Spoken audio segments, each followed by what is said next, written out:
Okay, we're gonna try this again because my alignment is a little off and I'm learning. So I said this was all pre-social media boom.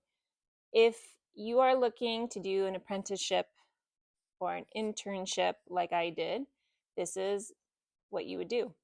Go online, search keywords in your niche that you are looking to pursue.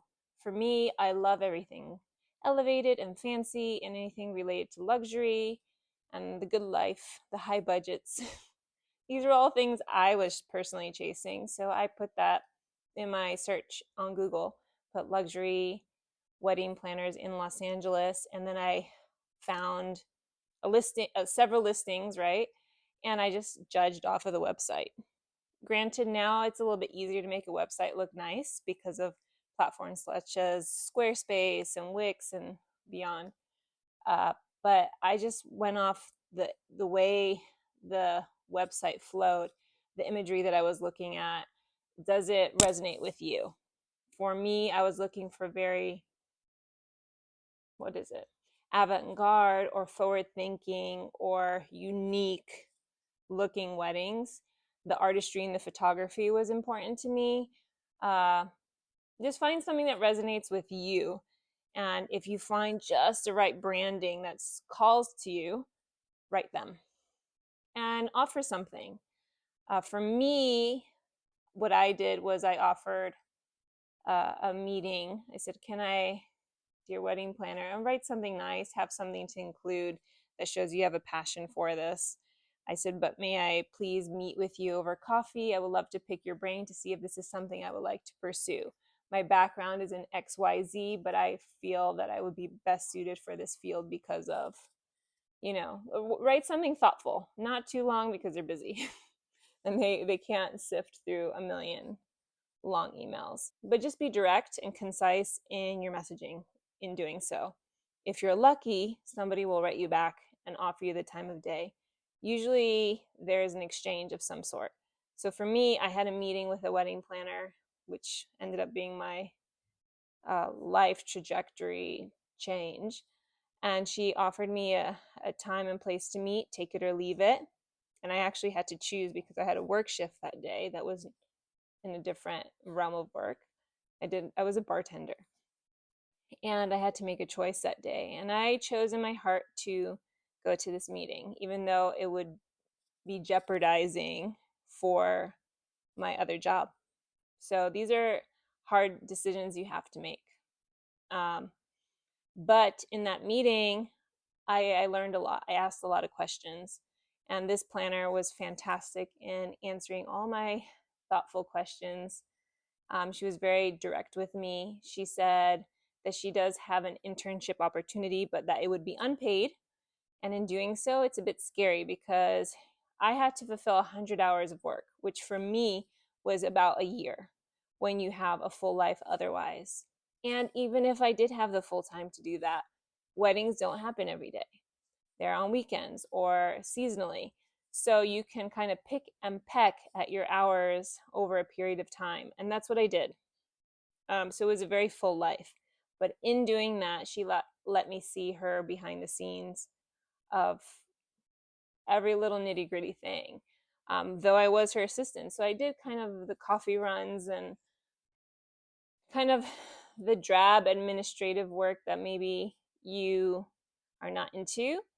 But it's necessary because you'll soon learn whether you are wired for something like this or not. After a year, we sat down and I had an opportunity to be a paid assistant of hers.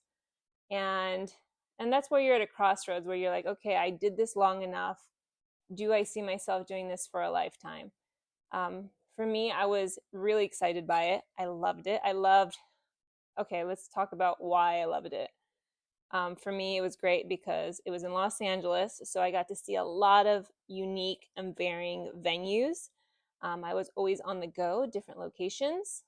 Uh, the variety of the work was always different.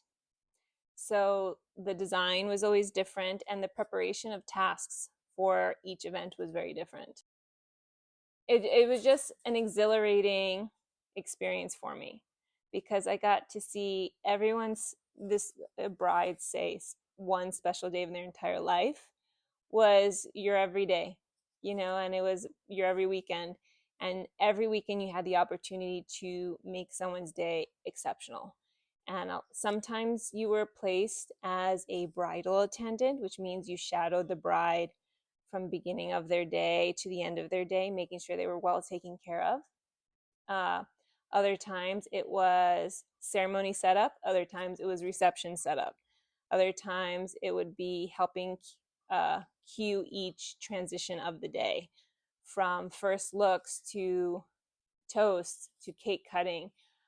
So no matter what position you were put in, it was a very big responsibility, because every role is pivotal in making or breaking the day's flow. I soon started doing my own events, and from small events, smaller budgets, and quickly it grew exponentially, where I was juggling multiple events, larger budget events, and then it just kept getting bigger, higher, in terms of budget and pressure and location and status of who these people were. So with that can come a lot of pressure. So you need to have the expectation that you are able to handle anything that comes your way, because every weekend is completely different. And there are many events that problems arise, and sometimes you feel like you could be frozen in your tracks, because a huge problem comes up and you're like, what am I going to do? So situations like this can either make or break you. And if you do well under pressure, this might be a line of work for you. Yes, you've decided you do great under pressure. Yes, you think quick on your feet. Yet, you have to have really thick skin, because people say really, I don't know, I think emotions just run high on a wedding day. So people will say things that can hurt other people's feelings, or if you're hypersensitive about how she said something, how he said something, and then you get heated and angry and you start fighting with people and vendors, like, it's not going to work. You have to be thick-skinned. You have to be solution oriented, and you have to find ways to diffuse problems and find solutions to get you to and through to the other end. I have so many stories I want to download to you, but there will be a day for that. You need to have clarity of thought. You need to have availability and flexibility. You need to have the work ethic. You need to probably say more yeses than nos, at least in the beginning of your career, in order to progress to other realms of your industry, in order to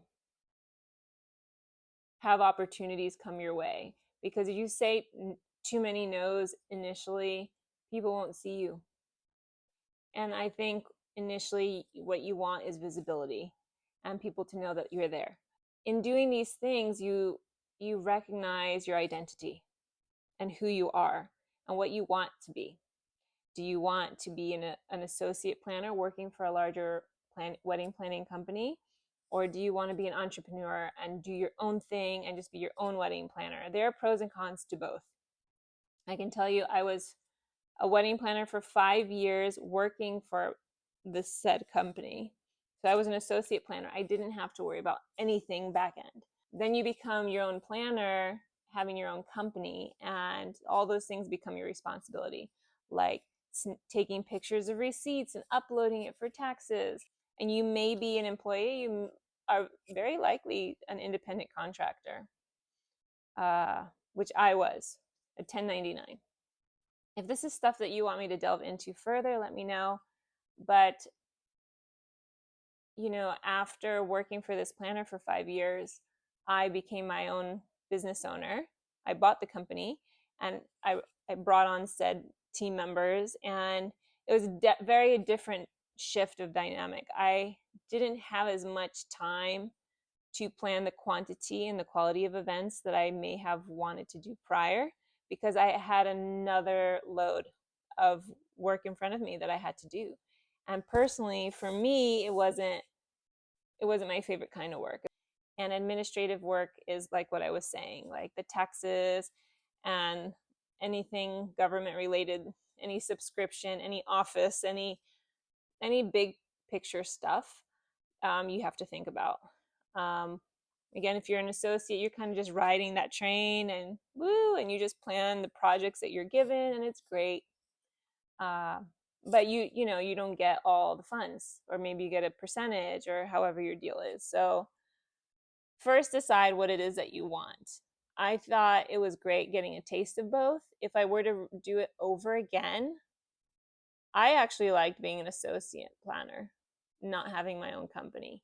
Maybe because I was young, but I think for me, it was because I liked the pretties. I liked doing the cute stuff. I liked talking to people. I liked going on site and planning with people in person. When you have a company, there's a lot of different hats that you do have to wear. You might have to give it to someone else to do because your time technically becomes too valuable to do everything. If you are your own business, you probably have to do your own social media. And if that's something you don't want to handle, then keep that in mind. So I think what this video is turning into is, do you want to have your own business, or do you want to be a wedding planner for someone else? A lot of people become associate planners working for another wedding planner. So I don't know, that's a whole, social media is so much work. So just remember that being a business owner, it requires so much more work in aspects that might not be compatible with you. So with that said, I went all over the place. I'm going to try and edit this so it becomes a little more concise. But if there are any of these moments that I touched upon that resonate with you or you want me to expand on, let me know in the comments below, and I will do another video where we just talk about that one item, because I feel like this is such a broad topic and I want to niche it down for you because there's so much to unpack. But for now, thank you so much, and I'll see you on the next video. Bye, guys.